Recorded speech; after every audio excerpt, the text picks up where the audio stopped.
Assalamualaikum warahmatullahi wabarakatuh. Perkenalkan, kami dari kelompok A5 ke kelas SBD 2021. Kami akan menjelaskan presentasi dan juga demonstrasi proyek bagian 2 yang sudah kami buat, yaitu tentang database CV Maju Prima. Ini adalah member kami. Yang pertama ada Noverita, kemudian ada Aulia, Arif Bimo, dan juga ada Ramadana. Oke, bisa dilanjut. Ini adalah bahasan yang akan kami presentasikan hari ini, yaitu bab 1, bab 2, 3, 4, dan juga bab lampiran. Oke, yang pertama adalah bab perancangan aplikasi. Di mana 1.1 bab ini adalah tentang perancangan transaksinya. 1.1 yaitu daftar transaksi. Di sini ada daftar transaksi berdasarkan pembagian usernya. Yang pertama ada U1, itu adalah untuk user manager, di mana user manager ini bisa melihat, meng-create, update, delete, dan juga read tabel proyek, klien, dan juga PO. Selanjutnya, itu ada U2 untuk administrator, bisa meng-create, update, delete, dan read tabel bahan baku dan juga transaksi. Lalu selanjutnya ada U3, yaitu create, update, delete, dan juga read untuk tabel karyawan dan gaji. Ini U3 adalah untuk karyawan absensi dan juga bisa menghitung atribut gaji. Oke, selanjutnya ada 112, yaitu contoh rancangan transaksinya. Ini adalah transaksi untuk menghitung gaji, di mana itu diambil dari tabel karyawan dan juga tabel gaji. Selanjutnya adalah 121, yaitu untuk perancangan antarmukanya manajer. Ini adalah interface yang bisa digunakan per user. Lanjut. Lalu ada karyawan absensi, lanjut. Tukang helper, dan juga klien. Oke, selanjutnya bisa dilanjutkan. Oke, selanjutnya bab 2, implementasi, boleh di next. 2.1.1 ada struktur basis data. Struktur ini kita ambil dari desain konseptual yang sudah dibuat di proyek bagian 1. Boleh di next. Selanjutnya ada 2.1.2, contoh implementasi transaksi. Di sini kita ngelanjutin lagi yang di bab 1 tadi dengan mengambil transaksi untuk mencari gaji dari tiap karyawan. Nah, caranya gimana? Caranya kita harus membaca gaji per hari dari tabel karyawan yang dikali dengan absensi pada tabel gaji. Nah, di situ bisa kita dapetin gaji dari tiap karyawan. Boleh di next. Selanjutnya ada implementasi aplikasi. Nah, di sini ada screenshot dari dashboard yang udah kita buat menggunakan Metabase. Di sini contohnya ada dashboard manager yang berisi tentang informasi-informasi mengenai transaksi yang dilakukan oleh manajer. Mungkin boleh dilanjut. Selanjutnya adalah inisiasi data. Pada tahap inisialisasi data ini, kami mengisi data menggunakan SQLite yang terhubung ke Metabase dengan Next.js. Pengisian data dilakukan dengan memasukkan data-data yang telah dimiliki ke dalam database secara bertahap. Data yang dimasukkan terlebih dahulu adalah data yang merupakan tabel induk, kemudian dilanjutkan dengan tabel child. CV Maju Prima tidak dapat memberikan data-data asli karena kerahasiaan dokumen perusahaan yang harus dijaga. Nah, rincian data tersebut sebagai berikut. Data tabel pada bahan baku dan gaji merupakan data dummy karena pihak CV Maju Prima belum menjaga kerahasiaan dan kebijakan privasi. Nah, data tabel karyawan, klien, PO, proyek, dan transaksi berasal dari data yang diberikan CV Maju Prima yang sudah dimodifikasi untuk menjaga kerahasiaannya. Dari sisi konseptual, database kami merasa database yang kami buat sudah cukup optimal. Ini karena setiap transaksi CV sudah tersedia. Selain itu juga terdapat dashboard Metabase untuk setiap tampilan pengguna sesuai dengan kebutuhannya masing-masing. Bisa dilanjut. Nah, berikut adalah contoh dari hasil pengujian internal. Yang pertama ini adalah tabel bahan baku. Nah, pengujian ini sudah kami anggap berhasil karena semua data sudah dimasukkan melalui perintah SQL dan bisa mengikuti perintah SQL tersebut. Bisa dilanjut. Nah, ini adalah contoh lagi adalah tabel karyawan. Dan ini sudah berhasil karena data sudah dimasukkan mengikuti perintah SQL. Selanjutnya. Nah, semua pengujian internal untuk tabel-tabel ini berhasil karena data yang dimasukkan ke database sudah sesuai dengan data yang dimasukkan melalui perintah SQL. Selanjutnya bisa dilanjutkan dengan konsep. Selanjutnya di bab 4 ini ada pengujian. Di 4.1 ada skenario pengujian fungsional. Di sini menampilkan skenario untuk setiap user view dan transaksi yang mereka lakukan. Dan di sini kita mengambil contoh dari salah satu user view yaitu manager dengan dua transaksinya, ada create, update, dan delete data proyek, dan nantinya ada read data proyek.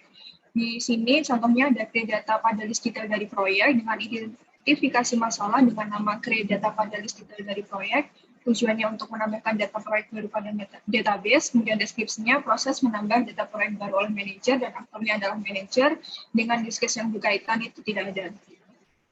Di sini ada skenario utamanya dengan kondisi awal manajer sudah membuka halaman Belanda Form, dan untuk skenario untuk aktor dan sistemnya dapat dilihat di sini, dan kondisi akhirnya itu manajer berhasil menambahkan data proyek ke database. Kemudian ini untuk update-nya dan delete. Di sini untuk transisi kedua Anda mengambilkan case detail dari proyek dengan identifikasi masalah seperti berikut. Dan untuk skenario utamanya, kondisi awalnya itu manajer sudah melakukan login ke Metabase. Dan ada skenario alternatif jika ingin melihat tabel. Dengan kondisi akhirnya, manajer berhasil melihat data proyek pada database. Kemudian ada 4.2 hasil pengujian fungsional, di mana kami telah melakukan pengujian dengan salah satu user dari CV Maju Prima, yaitu dari administrator, untuk melakukan transaksi yang ada di database.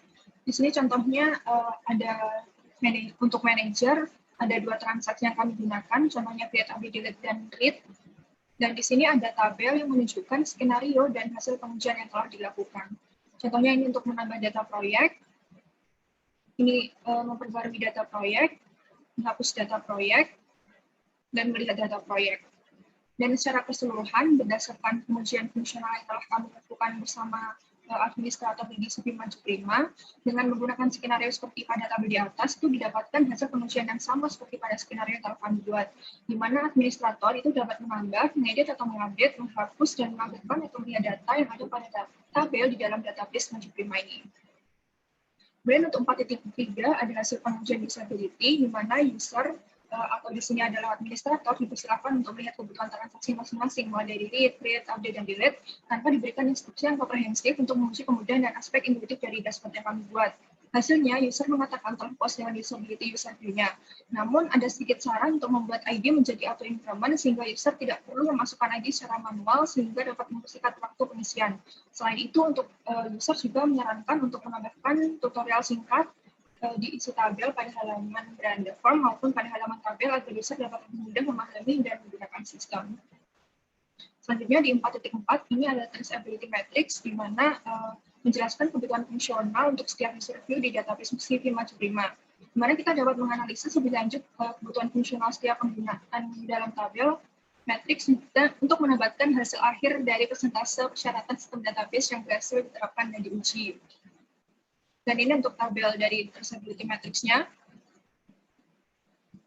Dan dari tabel ini dapat disimpulkan bahwa seluruh transaksi yang telah terimplementasi dan terverifikasi dengan sedikit koreksi atau saran dari penguji, sehingga nilai dari implementasi dan pengujian mencapai 100%.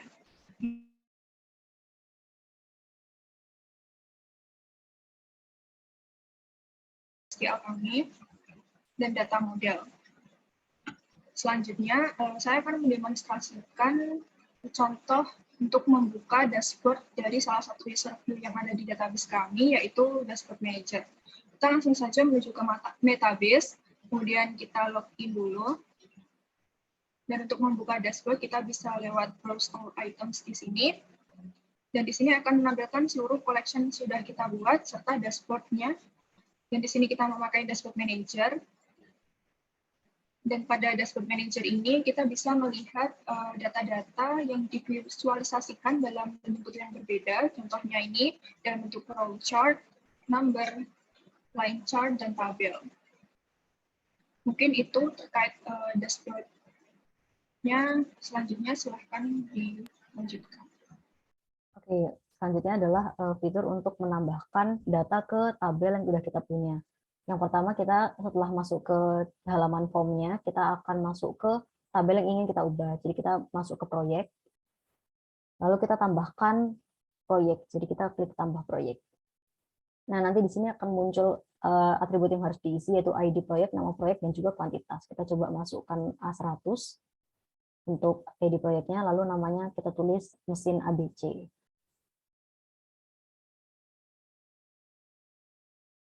Oke, lalu kuantitasnya bisa kita tulis 1, dan kita tambahkan ke proyek.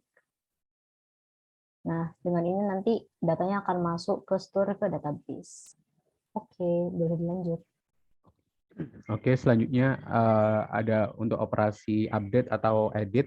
Nah, di sini caranya gimana? Mungkin kita pakai contoh yang tadi, yang mesin ABC, langsung aja tekan tombol edit di bagian kanan.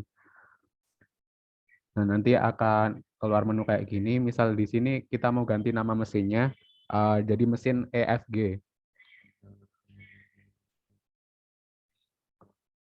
Nah, terus kuantitasnya mau kita tambah jadi, misal jadi 5. Nah, kalau udah langsung aja tekan update proyek. Nah, bisa dilihat datanya terupdate. Oke, mungkin bisa dilanjutkan ke delete. Nah, selanjutnya kita bisa menghapus data yang sudah ada dengan cara mengklik tombol delete yang ada di sebelah tombol edit. Nah, jika kita sudah mengklik, di sini ada muncul konfirmasi yakin atau tidak. Nah, jika yakin, maka nanti jika tidak yakin, maka nanti akan di-cancel, dan yakin nanti data akan dihapus. Nah, bisa dilihat datanya sudah tidak ada dalam database kita. Nah, sekian pemaparan dari kelompok kami, proyek bagian 2 dan demonstrasi database CV Maju Prima dari kelompok kami. Kurang lebihnya mohon maaf. Terima kasih.